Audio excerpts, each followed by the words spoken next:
Let's do it. Ain't Got It Yet podcast, episode 28.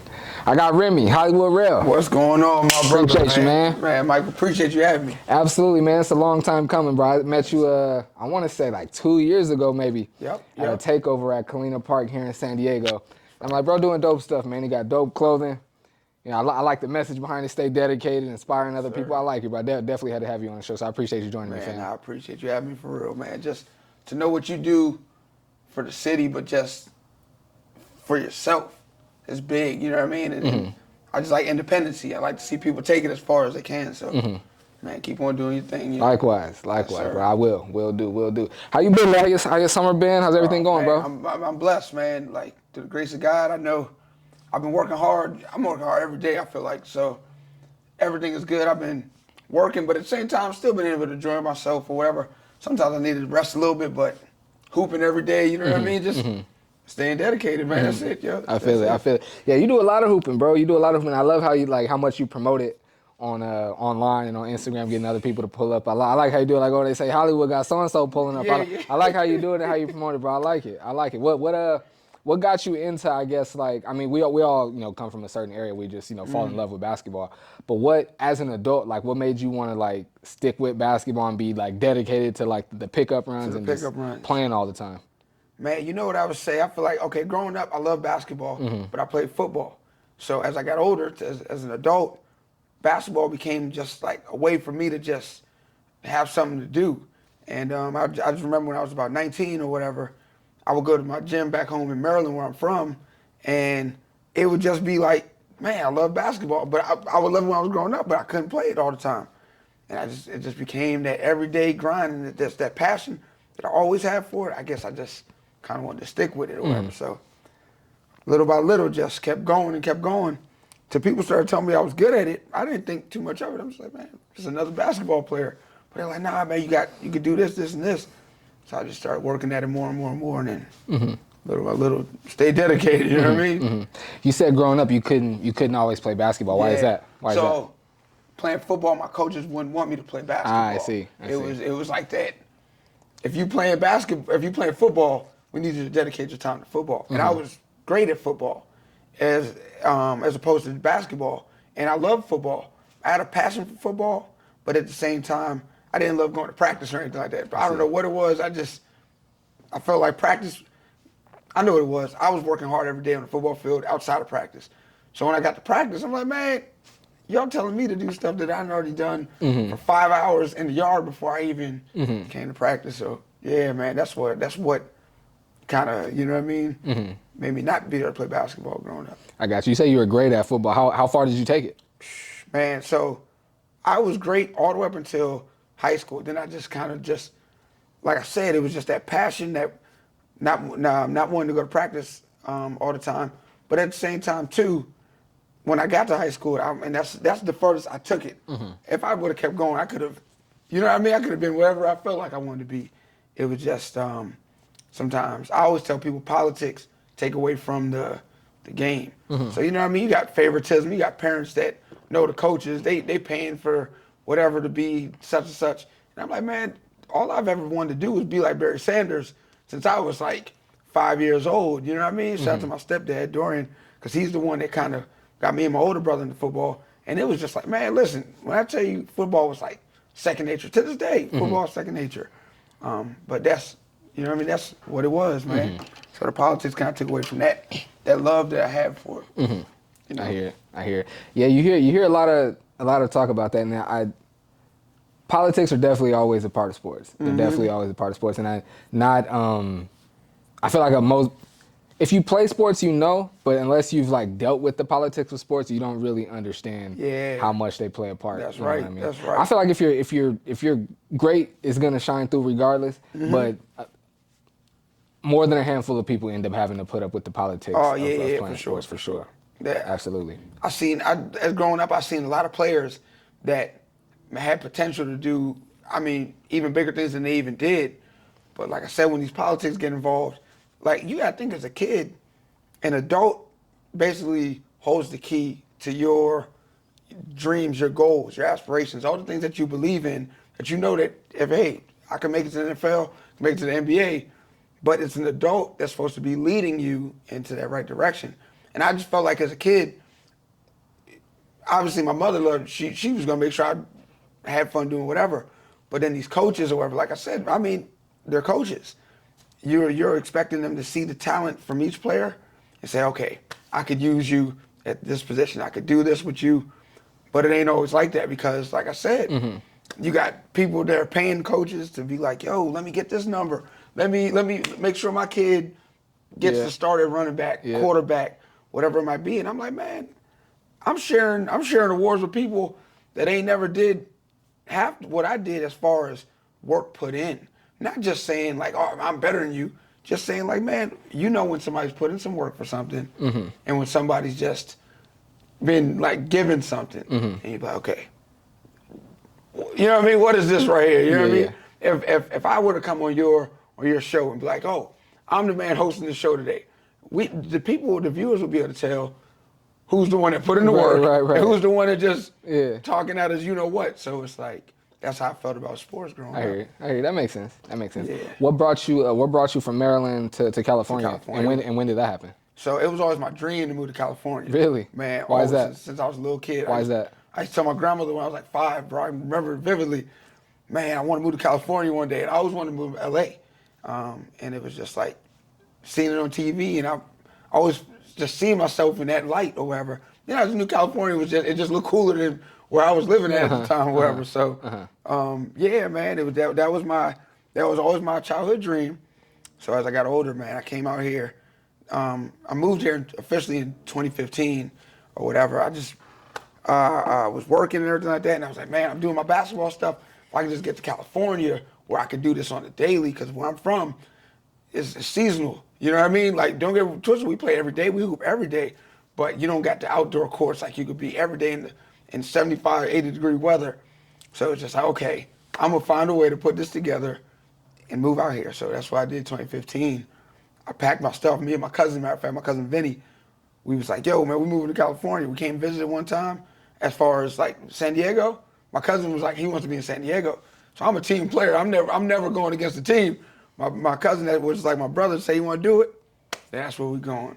And sure enough, through the grace of God, found a way to make it happen and got out here in day one. I remember I probably applied for some jobs, and I never really wanted to work for nobody but like just myself or whatever. But through the grace of God, I got a job in El Cajon, and that was it. So I was living in PB and going to El Cajon for work and coming right back every single day, yo. Respect. So you move out here in 2015. When did Stay Dedicated, like the brand, start? The brand started, okay, so I Stay Dedicated started like 2020.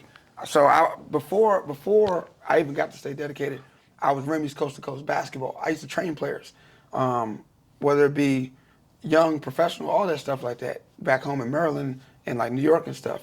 So when I was doing Remy's Coast to Coast, I was like, man, I love training, but the people look at me as like an influencer, somebody that could gravitate people and bring them closer, you know what I mean, for like motivational purposes type stuff. So 2020, man, I'll tell you what's funny. I'm in the gym back home in Virginia.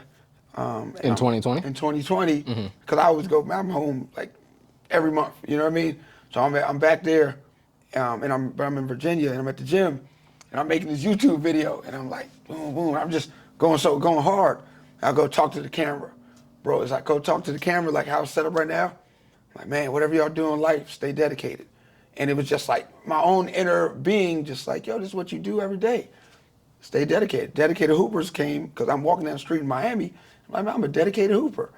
I like dedicated my life to just basketball. Like I was like probably like 26, 27 at the time.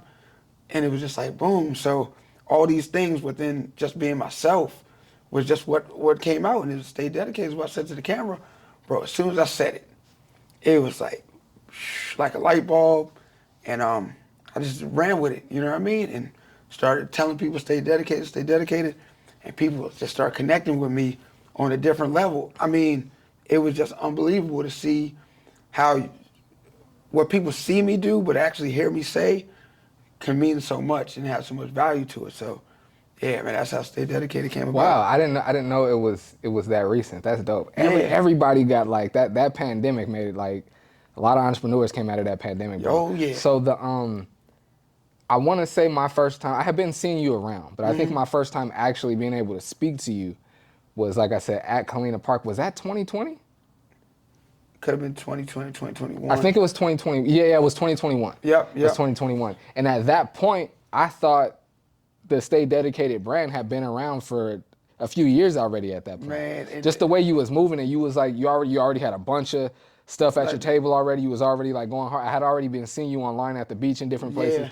So at that, when I met you, like I said, I thought it had already been a few years in the making already. It's dope to see it only been like a year, maybe just like a few months. Yeah, where it just came together. So I always tell people, like, just for anybody that's looking to do something, whatever you have a passion in, let that be you.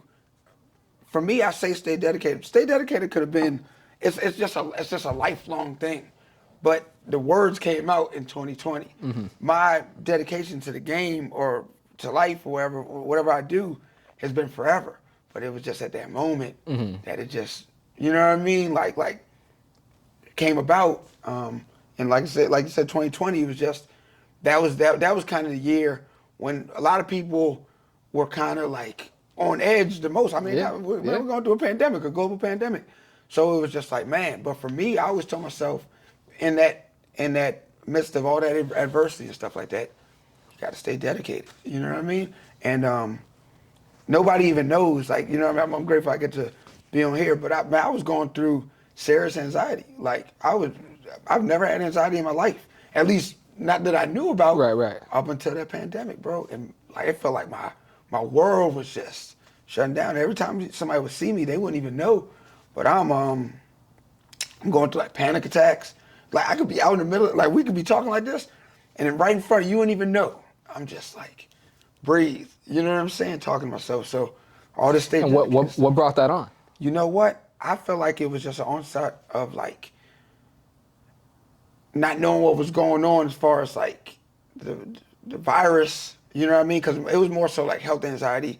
Because I'm thinking about, every time I felt like I was sick, I thought I was sick. I thought my world was done. Like, oh, I got brain aneurysms. Oh, I'm having a heart attack. Man, one day I pulled over in the car, bro, and I'll never forget, bro. Shout out to my friend Alex, because he's the only person that really knew what I was going through. I would just give him a call and everything like that, just to let him know what was up. And my mother, obviously. And I'm pulling over in the car one day, bro, and I'm like, I feel like I was hyperventilating and stuff like that. But I feel like I'm dying. And I'm going through all kind of stuff in my mind. I'm like, man, it's my last day to live right now. I mean, I sit down, I write down a message to my family, my mama and my brothers and everybody. Wow. And I'm like, yo, you know what I'm saying? This is crazy. And then I called the ambulance, bro. It was like, man, can you drive to the thing? Can you drive to the emergency, to the ER? I'm like, I think. You know what I'm saying? I drive to the ER, I get there. They like, man, nothing's wrong with you. I'm like, what you mean nothing's wrong, man? I'm hot and I'm cold, I'm all this stuff. And all this stuff is going on. And it's just like, you know what I mean? Just this onset of anxiety. So I found out that I had anxiety. But I believe all that happened just because the uncertainty, and it's just a pandemic. You know what I mean? We in this, like, I'm used to always being able to move. Like, when you see me every day, you see me, I could be here, I could be Absolutely. there. So all those things just halted all at least what I like to do, just kind of stopped. So I feel like all that played a part, and it was just like, boom. But I thank God just for allowing me to keep going, because, you know what I mean, staying dedicated and having faith. And yeah, man, that was. How's that going now with the anxiety and the panic attacks? How are you dealing with it now? Man, listen, through the grace of God, bro, I haven't had a panic attack probably about a year and a half now. Nice. And I feel like now I know about it. Now I know, like, you know, if you don't know what you don't know. So now I know what I'm dealing with. So if I would ever feel something coming on, I take some deep breaths. You know what I mean? I pray. I do all the things that I know work for me, and I just get into this calm mode, and I just, you know what I mean? And then another thing, I like to hoop. Every day I play basketball. I've been playing basketball since 19 for like, I'm 32 now. That's like 13 years straight. I'm talking about like every day. I don't take no days off. So it's like, that right there to not be able to just go outside, know you can just go hoop amongst the fellas like you normally can, and just to even hoop and just shoot the ball, because they closing up the parks, they blocking the rim. Yep. I ain't never seen them block the rim. It was a crazy time. Yeah, man. It was a crazy time. Yeah, all of that right What there. made you so you were training, I was supposed to say kids, but you said some pros as well. Yeah. What made you, like, how did selling clothing and merch come about? Like, what made you want to do that? So when I was a kid, like I said, man, I always had like these things. When I was a kid, I always told myself I was gonna own my own brand, my own business. I wanted to have my own building and all kind of stuff like that. So I've always had this hustler, entrepreneurial spirit since I was a kid. Man, I used to be in class. I'm the one selling a phone, some candy, like the only person. So people always knew that about me. And then I always thank Nipsey, God rest Nipsey Hussle, because he's one of my, like, you know what I mean, biggest inspirations as far as celebrities go and stuff like that. Or not, I don't even want to just call him a celebrity. Like, I used to go to his store, and I would get to know, like, the people that he was working with and him himself inside of the Marathon store.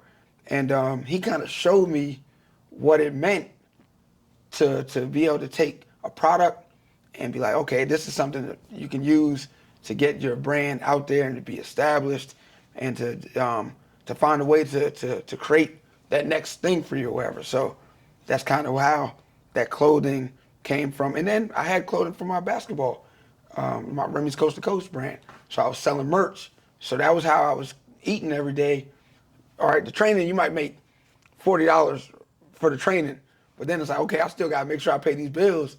So I have this merch too. So you pay for the training, and you buy the merch. So shout out to anybody that ever supported me with the Remy's Coast to Coast dedicated hoopers as well. But that's how that whole thing came about. So Nipsey inspired a lot of what you see. So if you ever see my dedicated hoopers, I don't know if I'll show you the hat, but there's a marathon flag on there. I never peeped that. It's always been there? Always been there. I've never peeped that. That was this. So I got some shorts and a hoodie, and I've never really peeped. And seen Nipsey's it. my guy. And I've never I know noticed he is, that. you know. I Wow. know he is. So for me, I'm anything that's within my brand, dedicated hoopers, is something that had a special place that held some true value to me. And you know, I mean, the marathon flag, come on, the marathon continues, man. So when I say stay dedicated, that's your version of the marathon paying continues. homage, exactly. And that's just me on the basketball court or throughout life, whatever the adversities are. You got to stay dedicated, man. I love it. I love it. What have you? You know what? We'll save that one. We'll save that one. What inspires you? I know. Like you said, like you've mentioned a couple times, like I got these bills to pay, and you love to play basketball. Oh, yeah. Of course, needing to provide a roof and food, that could be motivation in and of itself. But outside of that, like what inspires you to keep going? Because I mean, the brand is stay dedicated. Like what makes you stay dedicated, other than it just being a mindset? Man, I got a couple of things. I'm a big believer in Jesus Christ. So you know what I'm saying. Likewise. My faith is likewise. Like, you know what I'm saying. That's what I stand on. I'm not perfect to nobody. You know what I'm saying. But I wanna do the best I can for the kingdom. You know what I mean. So when somebody sees me, I want that to be a direct reflection of who Christ is and who we are trying to be as we walk outside. Outside of that, I'll give you the other two things, which will be like my mother, my grandmother, my brothers, my aunts, my uncles, my family, just the ones that really care for me. You know what I'm saying? I wanna be able to allow them to have an opportunity to have a light so bright that it can be like, man, somebody so special came from some people that I hold near and dear to me. So I always say my family, and my grandmother and my mother, they're my biggest inspirations as far as working hard. I've never seen nobody work harder than them. I didn't grow up with a father in my life. So my mother and my grandmother, you know what I'm saying, my aunts too, my brothers, but my mother and my grandmother, like, to see what they did, work hard every day, never give up. My mother took care of 4 boys. My grandmother, she's taking care of four grandchildren, and then plus other grandchildren as she got older, which is like, you know what I'm saying, my cousins and stuff. But you know what I mean? Like, to see them, they worked at a hotel, and every day they were staying dedicated, like, for real. Like, I never see nobody work harder than them. They go to work at 6 a.m., they ain't coming home till 11 p.m. You know what I mean? And they was housekeeping executives, so they was like, they grew to show me what it meant to work hard and have discipline. So that inspiration that they give me And outside of that, man, is just wanting to make sure that I do something to show people just how great you can be within whoever you are. You know what I mean? Like I might not be the best basketball player, but I'm a basketball player that works hard. You know what I'm saying? Like I'm putting in this work to show people, hey, you could be the best version of yourself that you can be. And that right there, that's what makes me really want to go and you know what I mean? Exceed expectations, I guess. You know what I mean? I hear it. I hear it. But I Now do you it said for you were mainly a football player. How did you get into training basketball? training basketball. So like I said, as I was about 19 or 20, or whatever, I started really playing basketball in the gym every day. It was a point that probably when I got to about 23, 24, because I didn't think I was good at basketball at no stretch of the imagination when I was like from 19 to like 22. And I'm like, where I'm from in Maryland, Maryland has like some of the greatest hoopers of all time. So I'm playing against the best of the best, you know what I mean? But I'm young and athletic. So I'm trying to play defense on them. Like I ain't have no real jump shot or anything like that, but I can go to the basket. I've always had this ability to get to the basket, but my handles I had to keep working. So as I got that or whatever, I started elevating my game, and then people just started taking heed to what I was doing. So they're like, man, like, you don't train nobody? I'm like, man, I ain't no trainer. I barely play basketball. They're like, man, you good. You know what I'm saying? So I'll tell you how it happened. I played in a league game, and I remember I had 38 points. 38 points in a league game, and the referee is going crazy. You know, there's one of them ghetto referees on it, you know what I'm saying? But he like, man, who is this young cat? And I'm probably like 24 at this point. He like, bro, this dude is the nicest dude in the gym. And I'm like, man, I ain't that good. He's like, man, are you willing to come and play for my college? He think I'm 18 or 19 because I always got this baby face. He like, I'm like, man, I'm like 24. He like, dang, man. He said, nah, man, you gotta do something with it. So I was like, okay, boom. So after that league game, I went to a casino, right, with my cousin. I'm not even like the biggest gambler. I might go in there and put $5 in. I just don't really be into all that. But I won $4,000 off $5, bro. Wow. And I told myself, this is the kind of money that you can invest and create something that lasts forever. So I went back home. I went to the mall. I bought a shirt, and I was like, man, I got to do my training thing. So I Remy's Coast to Coast basketball training because I was here and I was in Maryland. I was in San Diego and I was in Maryland. And from that point on, I went to the gym the next day, and people was like, yo, bro, this is what we've been waiting on. And I had my first client that first day, and then it just kind of started like a ripple effect. So that's how the training and stuff came about. So I started going from Maryland to California to New York City. Shout out to everybody ever trained in New York. I'm training with the best guards in New York. You know what I mean? The elite players in New York City.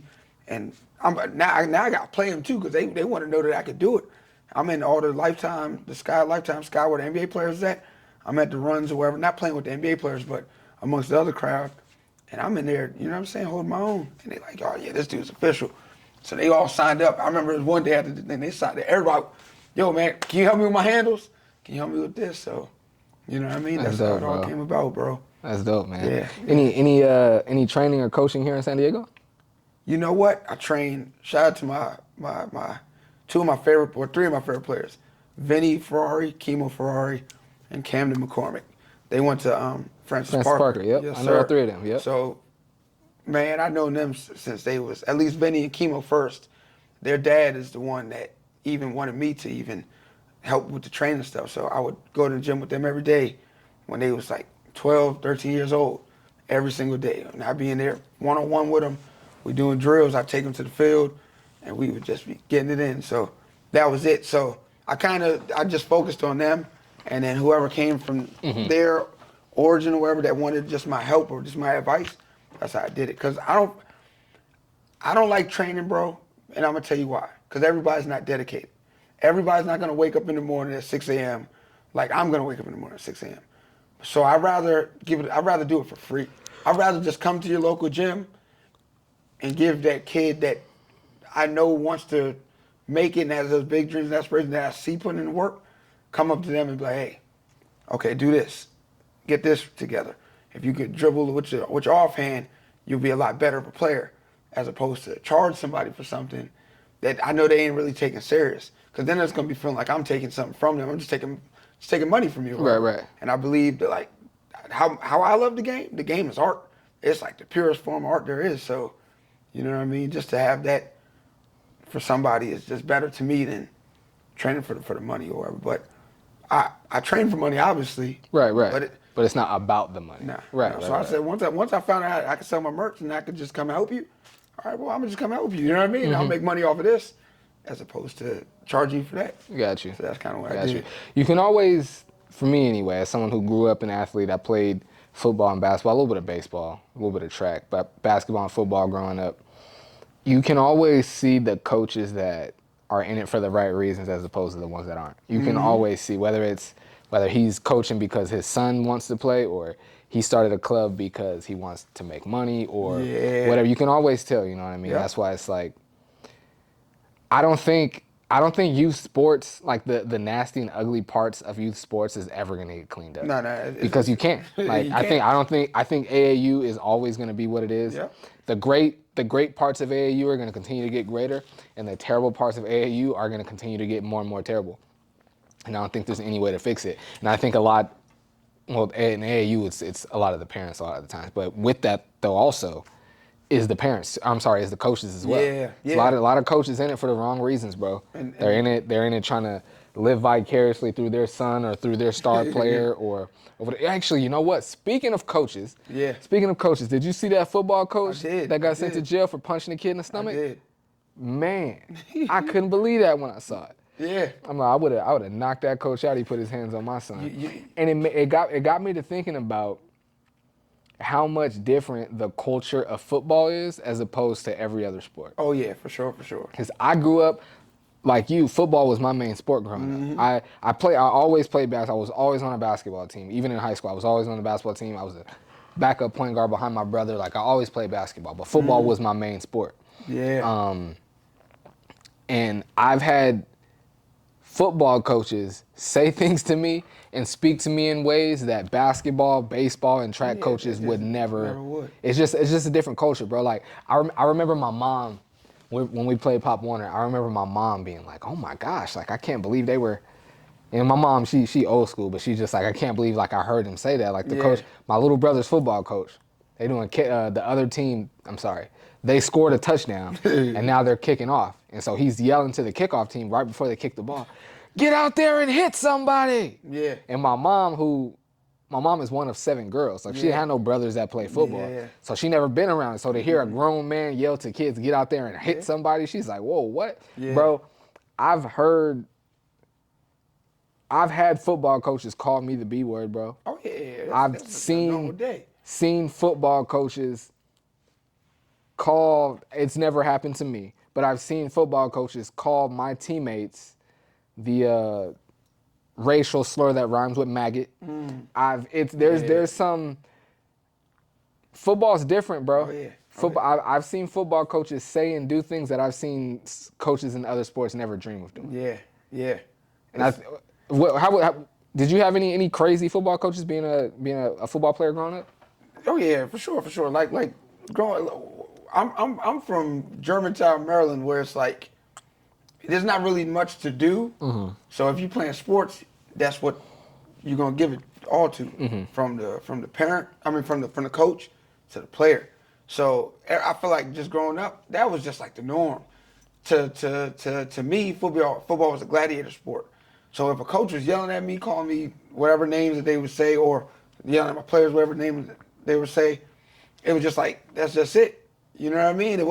I never looked at it as anything crazy. As I grow up now, I see like that it's like, okay, man, maybe that's not what you're supposed to say. But growing up, nobody wasn't checking it. The parents was, make sure my son knows. Yeah. Make sure, you know what I'm saying? Make sure when he come home tonight, he know not to come and talk to me crazy. Right. Because when he come back here, you're gonna slap him over the head. You gonna elbow him on the field. Like I've seen everything. So I kind of see it now. Like when I see that video, and it's a new day and age, and I'm just like, okay, that's not tolerated. Back then, Man, that was the lightest thing. It wasn't even. You think so? Oh man, that's where I'm from. I remember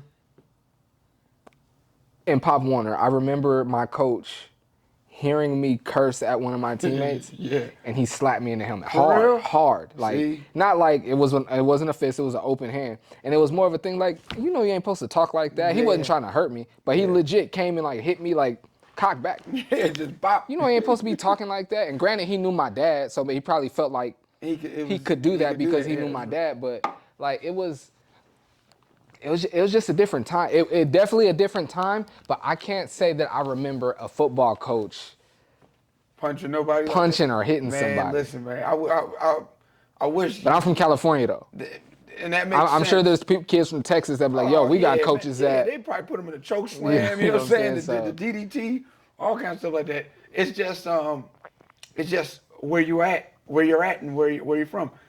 Germantown, Maryland, where I'm from, bro. It's like a countryside / city / town. So it's like you get a little bit of everything, but it ain't really much to do. So when you're out there, these coaches, all they believe in is discipline. You know what I mean? So they're gonna make sure they show you how to discipline. Whatever way that they got. You know what I mean? That's real. Whether it's to put you in a chokehold or whatever. You know what I'm saying? And that is discipline is one thing that this generation of kids needs more than anything else. 100%. I love like kids, and I'm only 34, so I don't want to make it sound like I'm like crazy old or nothing like that. I get it though.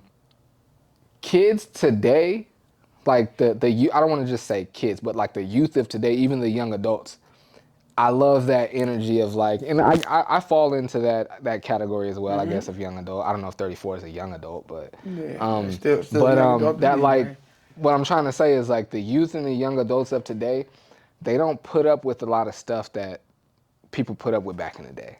Like, used to be like your boss yelled at you and mistreated you on a job. You was just happy to have a 9 to 5, so you was gonna put up with it and clock in and clock out and go home. Today, people are like, you're gonna treat me right or I'm not working here. You know what I'm saying? So it's like, and that goes into athletics as well. It's like you gotta treat me right or I'm gonna go play for another team. But I don't agree with it. Yeah, me neither. All the way, but I don't want to say at the same time. I don't agree with it.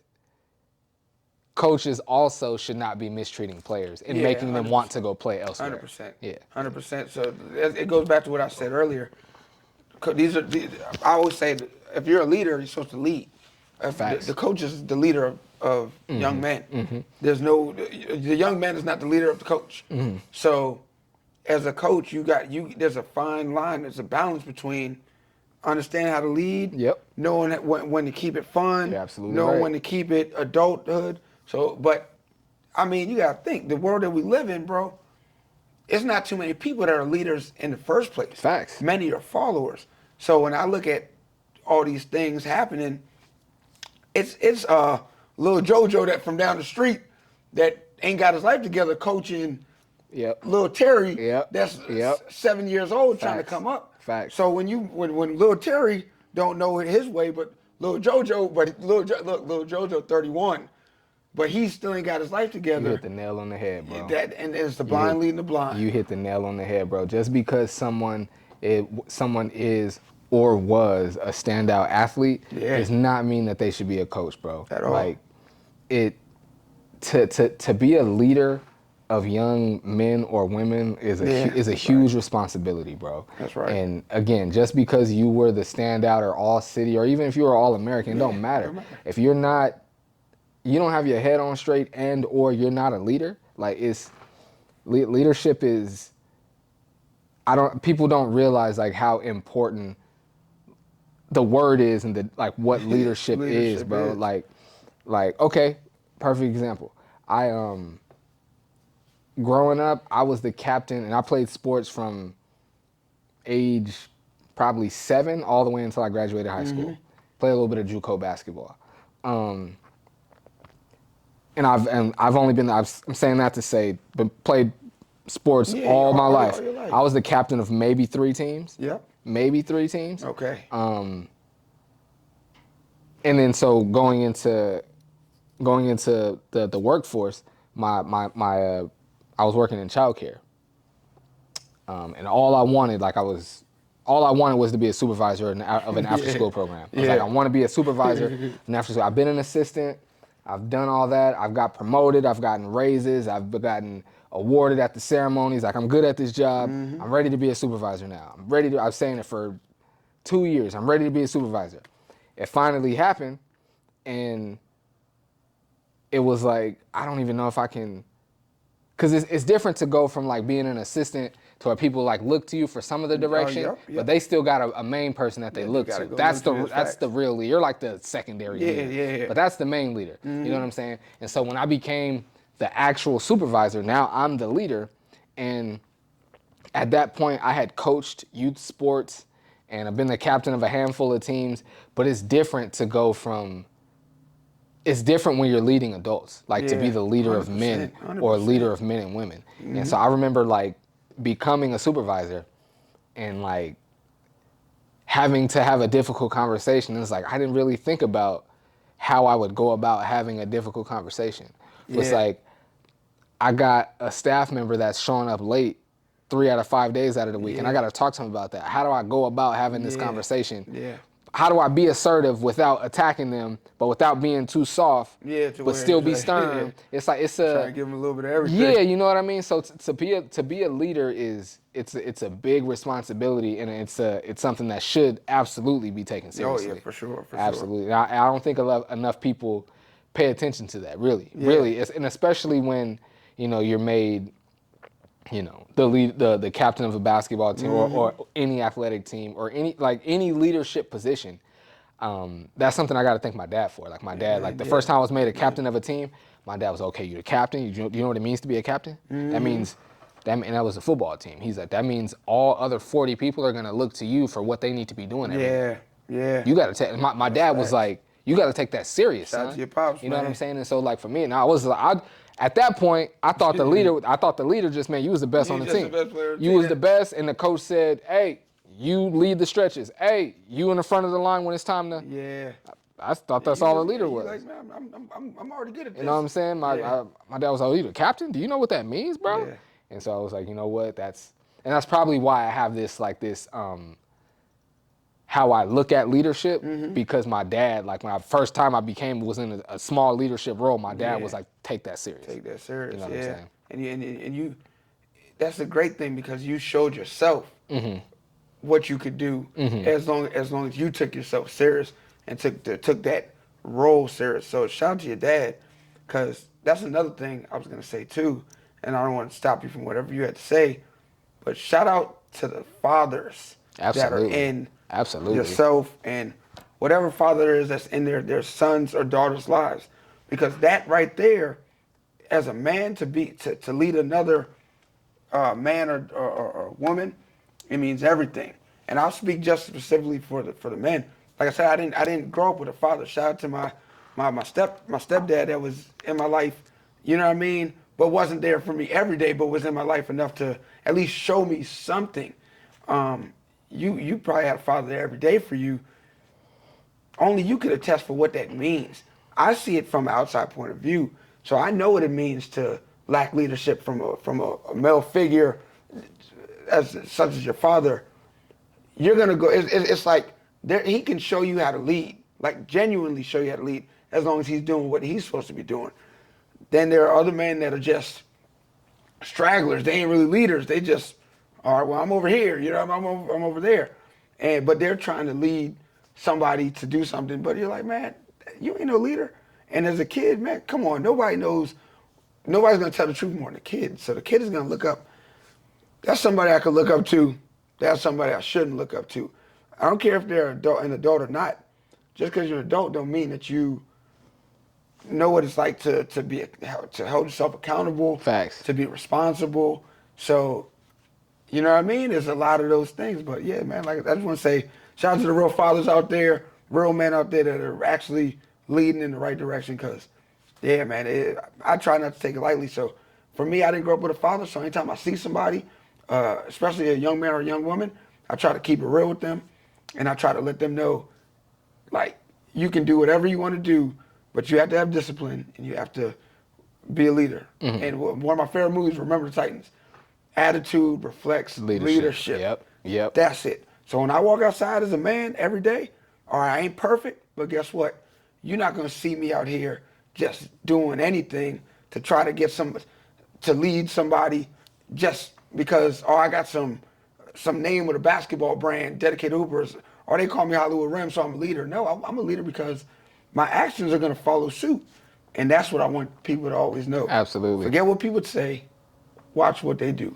Props to you, bro. Appreciate that. Props to you. That's very commendable, bro. I'm the same way, bro.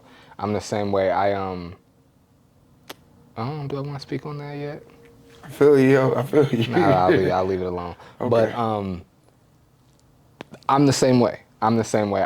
I'm very cognizant of the fact that, well, I purposely built a platform here in San Diego, and I'm cognizant of the fact that I have one, and that I have younger people that watch the things that I do. I doubt there's a high school student that's watching my every move and is like, I want to be just like him when I grow up. They might want to go about content or have a podcast like me, but I doubt there's anyone that is like, I want to be. You might never know. But you never know. Trust me. And because I am cognizant of the fact that there are hundreds, maybe thousands of high school kids in the city that watch what I do, I'm very cognizant of the fact, like when I step into a gym, that I'm representing my family name the right way, and also that I'm setting a positive example for all of these kids that are looking at me. You know what I'm saying? Yeah.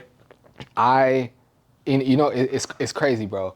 I've spoken on this podcast before that I went to before a performing arts elementary school. Okay. And in the drama class, there was this phrase that has stuck with me my entire life, and it was, all the world's a stage. And that's like, as a kid, I took that as like always, like not always, but when you're out, be kind of like bubbly and animated. Okay. Because, and mind you, I'm at a performing arts school. Yeah. I'm thinking, be bubbly and animated and kind of like low key show your talent, because a nigga from Disney could be sitting right there, the dude that worked for whoever could be, and you might get an opportunity. So I took it as that as a kid. But as I got older, it morphed into, not that you're always performing, but someone's always watching. Not that you're literally always on, literally always on a stage, but the fact that someone's always watching means you're always on a stage. Always on the stage. And it's always stuck with me, bro, from elementary school. And I think that, bro, like, I'm not saying that I look to perform when I leave my house. I'm not saying that at all, but I'm cognizant of the fact that people are watching me. But before I had a platform, I was cognizant of that. But now that I have one, it's like, yo, you've built a name, and you've kind of built yourself to be a public figure here in the city. Adults, and even more importantly, children are watching. So conduct yourself accordingly. I'm always gonna be myself. If someone like violates me and I gotta, like, as a man, stand on my square and make sure nobody disrespects me, I'm gonna do that. If somebody hits me, I'm gonna hit them back. It's not like I'm gonna be like, you know what I'm saying? But I'm gonna be myself, but I am also cognizant of the fact that kids are watching, that the world is watching, and I gotta represent my family name, and I gotta be a positive example for any kid that might be watching me from anywhere. Hey, man, listen, man, that's genuine respect, because that's all it's about right there. You know, growing up, I made so many mistakes growing up as a kid, to a teenager, to a young adult, and I'm looking at it like, oh man, what y'all worried about, man? It's just me making a mistake. Like, I ain't got nothing to worry. If I go to the store, I'm still at the 7-Eleven or something like that. As a 15-year-old, what y'all worried about? Like, you know what I mean? It's just me. Until I got older and I started realizing, okay, there's certain things that just you don't have to be doing. And then when you become a young adult, and then you maybe people are profiling you, they're probably watching you, they're probably seeing everything that you're doing. Like you said, you're always being watched. You're always on stage. I don't do anything to walk outside my house. Like today, I'm Hollywood Rem, y'all. Like, let me show y'all this is what it's supposed to be like. No, what you mean is that when I walk outside, I'm my genuine self, and I know, but I understand what comes with being who I am, and that right there is powerful, because between you and me, we have powerful platforms. We have people watching. Bro, I'm not even gonna lie to you. Sometimes I don't even know how many people are watching. People will run up on me, Yep. and I'll be like, "Man, are you serious?" Yep. And they'll be like, "Man, yo, I really believe in you. I love what you do with this basketball stuff. I love your merch and everything." And they'll be like, "Man, I seen your last 50 posts," and I'm like, "Man, like that's amazing." And I'm always grateful for that because I don't ever want to let that person down that believes in me. But at the same time, I understand that there are people always watching, and now that I'm learning that there are people always watching, I always want to make sure that I give them the best possible show. Right, right. You know what I mean? Don't put on the show, but give them the best possible show. When they see it, okay, that's a stand-up gentleman. That's somebody that you want to see in a better light. That's somebody you will want around your children, your son, your daughter, leading them to a next place or wherever. And people have always told me that they like what I do for them as a leader, you know, and there'll be parents, they'll be like, man, you got wisdom beyond your years. I love what you help my son or my daughter with this basketball stuff, or not even just basketball, just life knowledge, just how to keep going or whatever. So those are things we always got to be mindful of in our journey towards whatever we're trying to get to. Absolutely. You know what I'm saying? Like for real. Absolutely. We see where we at. You been watching any of the USA basketball? Man, I'm gonna tell you the truth, bro. I'm always so busy now that I don't really get a chance to really just like watch it. But I always pay attention. But I can't sit down and watch all the games. But I've been seeing a little bit of stuff. Me neither, bro. I haven't been able to watch a single game. I hit YouTube the day after. Okay, and get the full highlight. And I'm the dude. I watch the 14-minute highlights so I can see every watch the whole thing? every Okay, bucket, yeah. so I can see Every bucket. You know what I'm saying? Yeah. I won't say like first thing in the morning, but before like if USA is playing tonight, tomorrow morning I'm gonna try to watch it. If I can't before the day is out, I'm gonna watch them. I love basketball. Right now. Me too. I gotta watch. But yeah, man, Anthony Edwards, bruh. Putting dominant, bro. I can't putting on, man. The thing I like about it is he's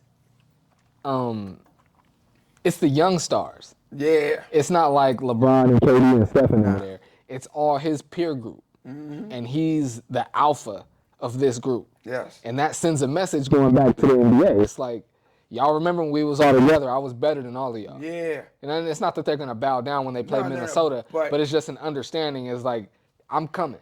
Yes. And I already got Cat with me. You know what I'm saying? Yeah. It's like we coming. We coming as You know well. what I'm saying? I like it. Anthony Edwards is.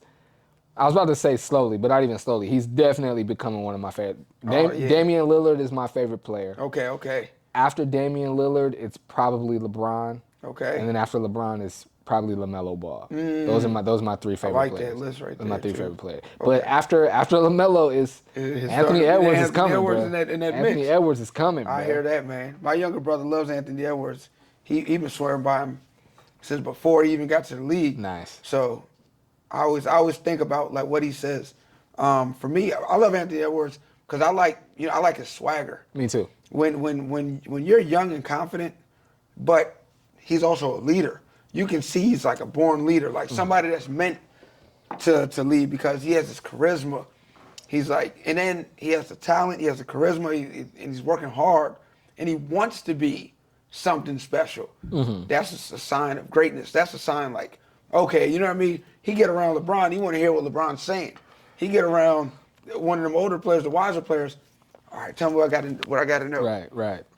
And at that point, that's somebody you can't stop. Somebody you cannot stop, man. Anthony Edwards. Shout out to Anthony Edwards, yo. Who's your team? I'm a Laker fan, man. My guy. Likewise. Tried and true, man. Likewise. Since this tall. What was it? The winning? What attracted you to the Lakers being from Maryland? Like I said, man, I was like when I was 5, I always wanted to be in California, bro. My guy, he wasn't playing. I wasn't playing. So I'll tell you the funniest story, yo. My mother at kindergarten, I'm leaving for the last day of school. My mother bought me a Charlotte Hornets jacket. Just so happens I bring outside a Kobe Bryant Sports Illustrated cover. This is when Kobe's 17 years old. I showed it to my mom. I was like, man, I want to be like this guy right here. I'm like 5, 6 years old. And like I said, I grew up in Germantown, man. I'm far from the West Coast. And my mother goes and she replaced the Charlotte Hornets jacket for a Laker jacket for me or whatever. Starter, one of them starter Laker ones, right? Props to moms. Shout out to my mother, right? And then, man, from that point on, I was always just like Lakers, Lakers, Lakers. And maybe when I was like 6, 7 years old, I wasn't really watching basketball to watch basketball.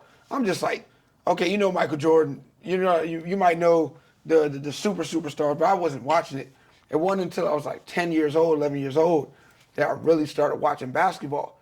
And it just so happened I liked the Lakers, and here comes Kobe and Shaq. And they was from my childhood, that's all I wanted to see. After every game, every playoff game, me and my older brother, my friend Sahil in the neighborhood, and my cousin Vinny, we would go outside and have a 2-on-2. Me and my cousin Vinny, me and my friend Sahil, we would be Shaq and Kobe, and my brother and my cousin would be Allen Iverson, and whoever Allen Iverson's teammate was, Eric Snow or something like that. And that was just all my memories every day. So if the finals or the playoffs came on, after the game, we go outside and we just do a series. We would play 7-game series. That's dope. Every day. So that's my Laker. You know what I mean? Like I'm Laker and gold, purple and gold, no matter where I go, man. That's dope. Have you been to any Laker games? Oh yeah, man. I've been to a couple of them. That's what's man. up. That's been what's to up. A couple of them. Bro, I've been a Lakers fan my entire life. I was born, like my dad and my uncle Clarence were Lakers fans before I was born. So I was born a Lakers fan. I have pictures of me in pajamas and 2 years old in Lakers pajamas, watching Lakers games with my dad and my uncle. I've never been to a Lakers game. Never been to a Laker game, bro? Never got the chance to see Kobe play live. What? Never been to a Laker game. I've been to, I can't count how many Clippers games I've been to. I've seen Chris Paul. About them folks, and see, I'm different. Yeah. I was just telling, I haven't done this show since I did. I just interviewed Norman Powell on my sports show. I got some beef with Norman Powell too, man. Oh, He's a good dude, though. He's a good dude, man. I was just telling him when I had to tell him face to face, like, yeah, I love you, Norm. I'm a Lakers guy, though. I'm a Lakers guy. He was like, I grew up Shaq and Kobe. I was a Laker guy too. But I was telling him, I'm a different Laker fan, like, because I rooted, like, I was born in Long Beach. Yeah.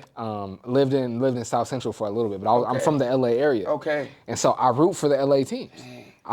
For me in basketball, I root for the Lakers and then the Clippers and then wherever Dame is. Okay. Because Dame is my favorite player. That makes so sense. I root for both the LA teams. I root for both the LA teams and then wherever my favorite player is. Okay. You know what I'm saying? I feel that. And then also, like I said, I like LaMelo, so I'm gonna root for Charlotte as well. Yeah. But even in football, like they're in Vegas now, but I was rooting for. I've always been a Raiders fan just because they're from LA. I mean, they were in Oakland for a long time, but in LA, you know what I'm saying? Even hockey, like I root for the Kings. Baseball, I root for the Dodgers and the Angels. Like I root for all the LA teams, just bro. you guys, yeah. Yeah, that's just what I do. Man. But yeah, I root for the Clippers though. Man, you know what's crazy, man? I just don't like the Clippers, man. I just think, to me, I just think everything about the Clippers is just second to the Lakers. Absolutely. That's how I feel about Absolutely. it. So it's just like, just as a fan, and then Kawhi and them gonna get it done against the Lakers, and they always try to build up the Clippers to be like this phenomenon or something like that. But that's all they are, is just like a phenomenon. And then when it's time for them to go do what they're supposed to do, I don't never see them do it. So I don't like the Clippers because how they talk down on the Lakers. That's mainly everything. As far as the Clippers go, it is what it is. I'm not gonna go to a Clipper game if I can go to a Clipper game. Right. It's just like, hey man, I'm just Lakers. You know what I mean? Like I like the Lakers. I love the Lakers. I said it when I had my brother on the podcast. I'll say it again. I truly, and I believe this, bro. I don't think the Clippers will do any real winning until they change the name and the colors of the team. Oh, you did the name and the colors? The name and the colors. I think because Donald Sterling was so evil. And when he was in control, they were the Clippers. Red, white, and blue was I just, like, bro, they had Chris Paul and Blake Griffin. They were, like, on paper and in the standings, were, like, the best team in the league for, like, 2 years. Come on, and weren't able to do nothing They with didn't do nothing. It's funny because as a Laker fan, I always felt like they weren't going to do nothing. But I'm glad they didn't do anything as a Laker fan. But whenever the Clippers and Lakers play, I want the Lakers to win. Yeah. But when the Lakers sucked and the Clippers were in the playoffs, I was rooting for the Clippers. You were rooting for the Clippers. I was rooting for the Clippers. But you see, okay, you're a West Coast native. Yeah. You know what I'm saying? You're an LA guy. Mm-hmm. So that's respect. Mm-hmm. That's like me being from Maryland. I'm rooting for the Wizards. I want to see the Lakers win first, but I'm a root for the Wizards. I got you. So, but it's just like you. It's like for you, it's just through and through. You just want to see them LA teams do good. That's no problem. For me, I ain't got no. He said, I ain't from here, bro. Yeah, I ain't from here. So it's like when I tell you, I just don't like them just because. Yeah. I just don't. I ain't mad I'm at just it. Laker. You know what I mean? I like the fandom. That's it. I like the fandom. But I respect it, and I respect any fan like you. You're just a genuine fan of the sport, bro. Yeah. You want to see teams do good, players do good, people do good. I want to see it all too, except for when it comes against the Lakers. Hey, listen, I'll root for you all season. I promise I will. Matter of fact, I'll tune into a Clipper game. I hope Paul George get busy tonight. I hope, you know what I'm saying? Oh, then okay, Kawhi Leonard. But then once they get to the Lakers, all right, man, hey, why they ain't calling a foul for Austin Reeves tonight? Oh man, they want to see Paul George get 50 tonight. And that'll be. I want to interview Paul George and Kawhi Leonard because he went to San Diego State. But those are. I want to start a new list yet because I haven't. I finally got Norm. Okay, but I said 3 guys absolutely, and I'm forever thankful that he did that interview. Yeah. But when I started my broadcasting and podcasting career, I was like, I want to interview Paul Rudy from PPR. Okay. Norman Powell. And Mitchie Slick. I've got Paul Rudy, and I got Norman Powell. I still got to get Mitchie Slick. It's on the way. I can't make a new list until I check all 3 off that first way, list. Man. That's nothing you can't do. You know what I'm saying? Just believe it, achieve it, have faith. Know that you're walking in your light. Absolutely. Ain't no choice for these people but to have to come step to you because you got the glow. You know what I mean? It's positivity. It's motivational. You ain't out here belittling people. I ain't never heard you talking down on nobody. It's just love and it's respect. Absolutely. And I feel like because of that, it's gonna come right where it's supposed to. Thank you, bro. I appreciate that, man. For real. Man. Thank you. I'm gonna tell you the truth. I wouldn't get on nobody's show that I don't even feel like I respect. You know what I mean? Just off the fact of just the respect factor. I respect you for what I see you do and how I never see you give up on it. Bro, I ain't never not seen you post. I ain't never not seen you about your business, about your job, taking care of what you need. Yeah, you might have some days where you might not want to do it or something. Everybody got a day. I got days where it's like for one day I hate basketball. And in my mind it's like, man, I don't want to play basketball. Then the next morning I wake up, I'm ready to go back out there and hoop again, baby. Can't wait to just go do a crossover. Because when you're going hard like that, you're bound to just have a day where you're just feeling like down and out or whatever. And that's okay. You earn that right. You deserve that for the work you put in. So yeah, man. I feel like for me, this is I ain't never done an interview with nobody.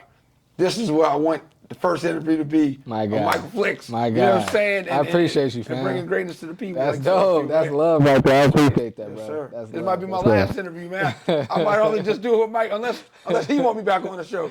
You welcome anytime, man. You welcome anytime. Whenever you want to pull up. If you got like a new how do they do with the clothing? Like a new capsule that you're putting out. New collection, whatever you do. Whenever you want to pull up, you're more than welcome, bro. Man, I appreciate it, man. Absolutely. Actually, we could wait on that. Okay. Do you watch much sports? Oh man, what? Sports TV? Yes, sir.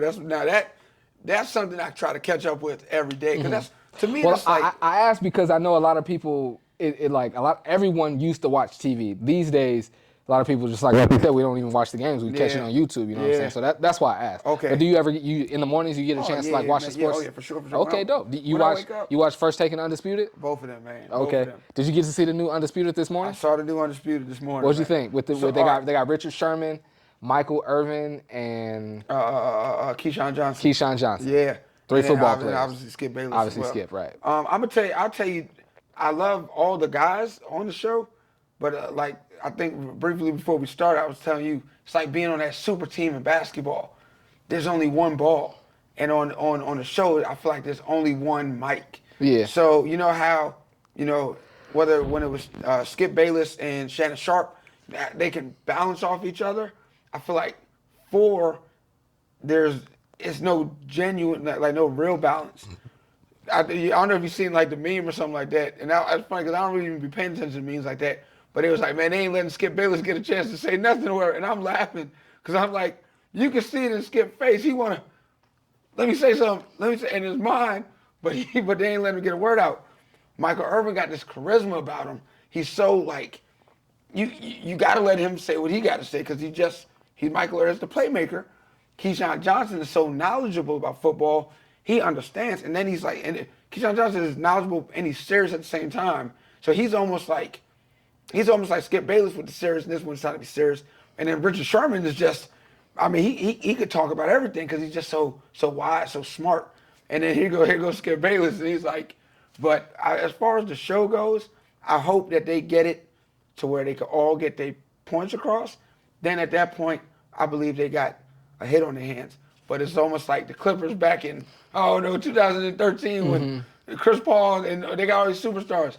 It's one ball, man, and I want to see them do good, but I think they're gonna figure it out. Okay, and I okay. think You know better than I do too, so I think. Well, I don't know about that, but I think because Skip has done TV for so long, and because I would imagine all of them want the show to succeed. Yeah. I think there's gonna come like, okay, look, it was the first day, like we're all excited, but look, we gotta. And I've done it for like with my like. I've had broadcasts and podcasts before where it's like multiple people, and like we shoot the second episode. It's like, okay, that was cool for the first one, but like, look, we all can't talk at the same time, bro. Yes, it's only so many mics. It's only so many cameras. Like we gotta. I think they'll figure it out. I think they'll figure it out. I think Skip noticing them talking so much and not trying to insert himself and just be like, you know what, y'all got it. I think that speaks to his genius. No, that's true too. Because Skip is like, look, this is my show. Yeah. At any moment, I could be like, everybody stop talking so I can talk. Yeah. And that may come at some point. But he's like, you know what, this just started. Everyone's excited to be on the show, excited to be on TV. I'm going to be the person that takes a step back and let them have the floor. Yeah. I think that just speaks to his genius. No, it does. And I think and that's leadership. And I think that speaks to the potential and future longevity that the show will have. Because like Skip, it being his show, him being the reason that FS1 is still alive at this point. Yeah. He could easily be like, guys, okay, everybody stop. I'm going to talk for 90 seconds, then you're going to go, then you're going to, like, the fact that he was just like, you know what, I'm cool, I'm going to let y'all go. Let y'all do it. And like you said. We'll have this conversation off camera, but right now, first day, y'all go ahead and cook up. Okay. I think that's a great sign. I'm still a first take guy.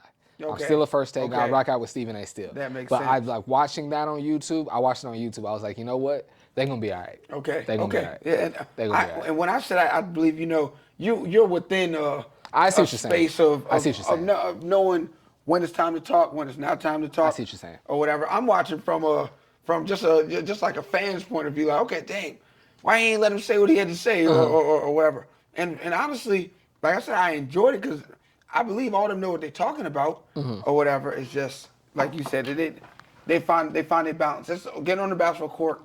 Somebody has to find a way to lead. And, okay, all right, you gonna get your shots. You gonna get yours. We all gonna get ours. Like you said, it goes to show Skip's leadership.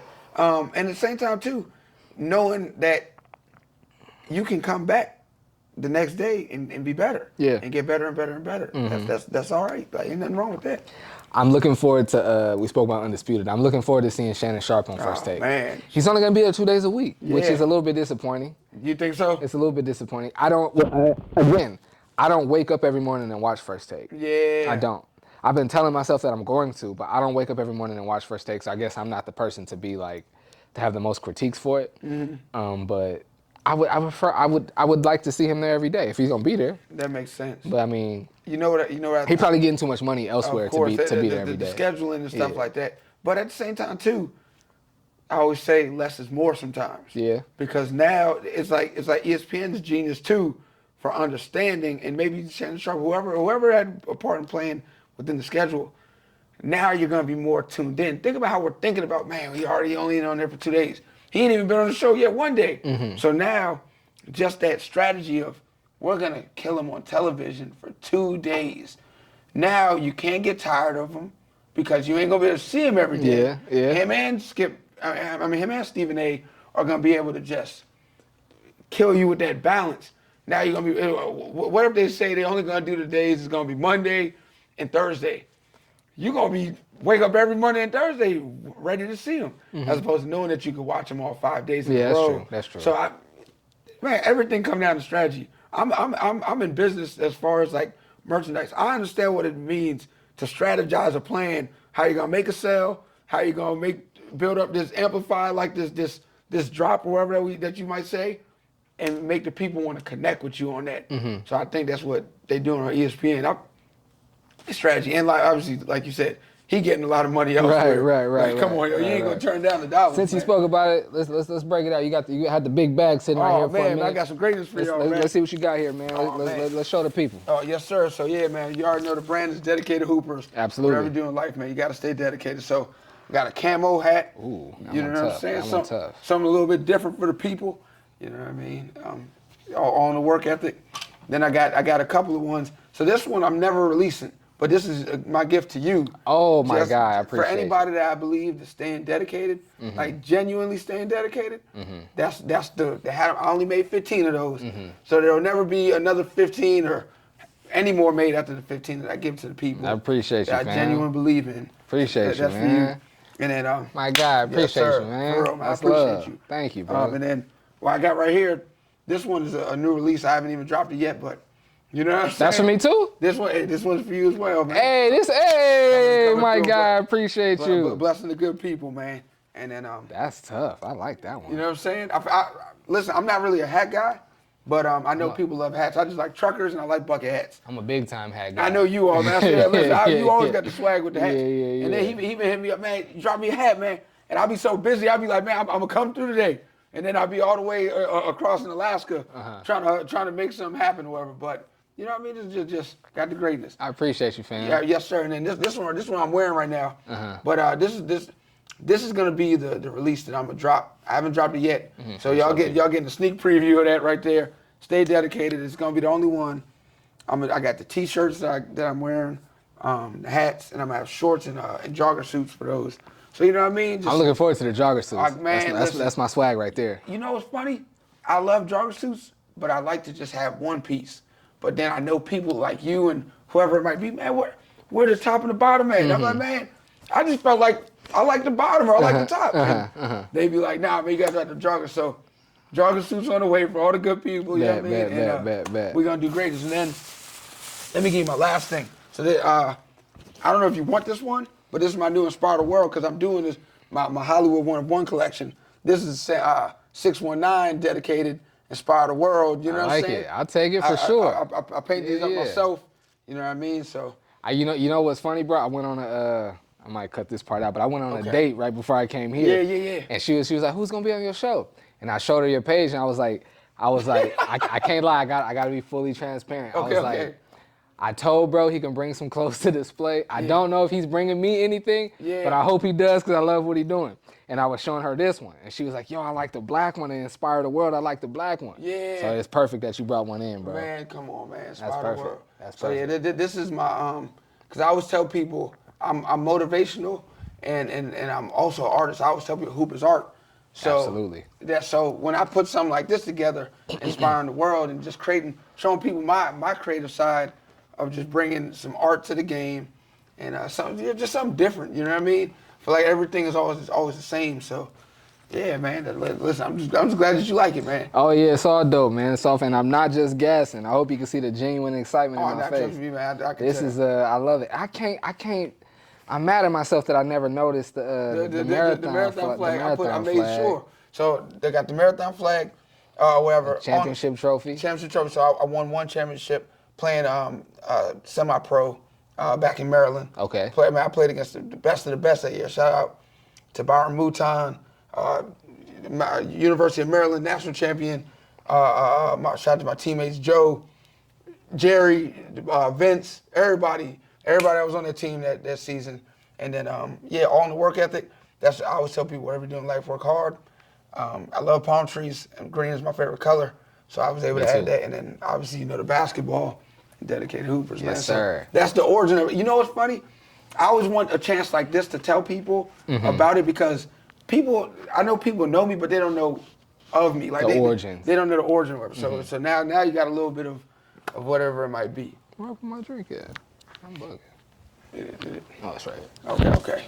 Yeah, man. Like I said, I'm glad you like them. Absolutely, bro. You the first one with this one right here. Hey. Matter of fact, you the First one with these two, and then I handed these to a couple of people that I just Okay, knew bet. was actually staying dedicated on their mission. This one's super tough. Man, listen, you're the hat They man, go with so these shorts. this one's you're super gonna tell me the tough. truth if it's a hat. Yeah, I know that for sure. For sure. I just wear a hat to make sure I promote the items like I'm supposed to. Matter of fact, since it matched what I got on, let me throw it on right now. Okay. Yes, sir. To outro the podcast, everybody can see my baldy. Hey, man, he's on the way up. You know what I'm saying? Never on the way out. Always on the way up. Yeah, I like that right there. Ooh, that's like clean that with right the there. black on the brim. I like that right there. Hey, man. You know what I'm saying? Sir. Well, now that I be wearing these hats, I be telling them Hollywood rim to the brim. Yeah. But I'm like, man, I'm not even a hat man, so it just jokes. I like T-shirts and I like hoodies, and then some cool shorts. So I get some cool I'm a big hoodie guy, but I'm a shoes and hats. Okay. Shoes and hats is my thing. Shoes and hats. That man, listen, man. So I don't know if this is the one that I already got with the Inspire the World. Nice. You know what I'm saying? Nice. But listen, man, I came through with some goods, man.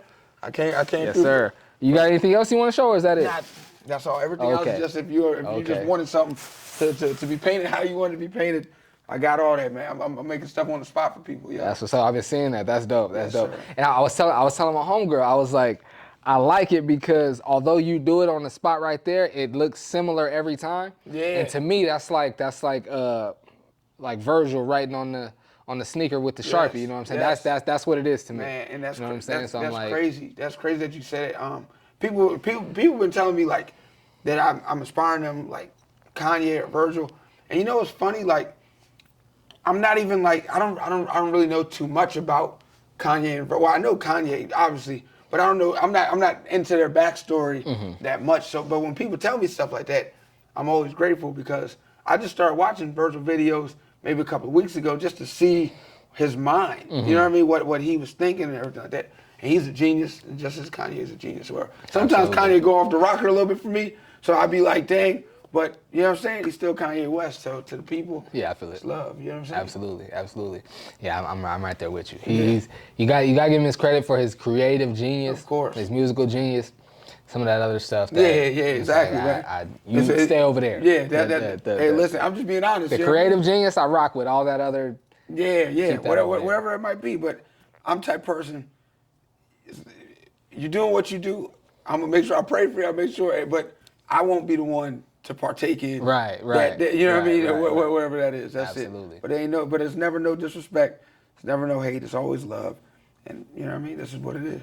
Absolutely. Tell them where they can find you on social media, man. Oh man, you already know your boy Hollywood Rem at Hollywood Rem on social media, on Instagram, on YouTube, at Hollywood Rem on TikTok, at Hollywood Rem to the moon. You know what I'm saying? Hollywood Rem on all socials. Hollywood Rem spelled the number with an E. Rem with an E. Yes, sir. REM. Hollywood REM. Absolutely. My guy, I appreciate you pulling man. up on me, man. Appreciate you, man, having me. This was a good time, man. Man, keep on pushing, keep on going. Yo, stay Likewise. dedicated. You already know. Likewise. You're welcome anytime, bro. Whenever you want to pull up, let me know. You got an open seat whenever you want, man. Yes, sir. Ain't Got It Yet podcast, episode 28, I believe. I appreciate y'all rocking with me, man. Until next time, take care. Hey, we out, man. One love.